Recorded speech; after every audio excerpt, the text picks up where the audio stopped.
কান্নার নিজস্ব কোনো শব্দ নেই।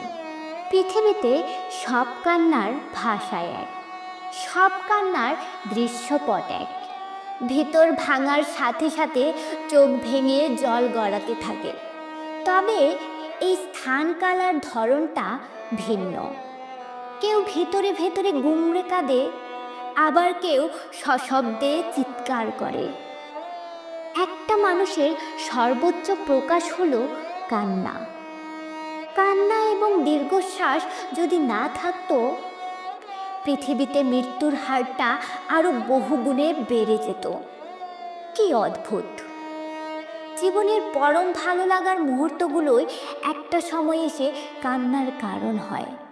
স্মৃতি হয়ে মাঝরাত্রিরে জাগিয়ে তোলে, কাঁদতে কাঁদতে ঘুমিয়ে গেলে ফের জাগিয়ে তুলে কাঁদায়।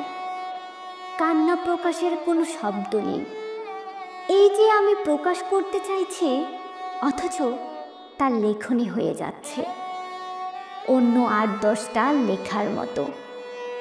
এমনকি এতে কোনো জলছাপও থাকছে না।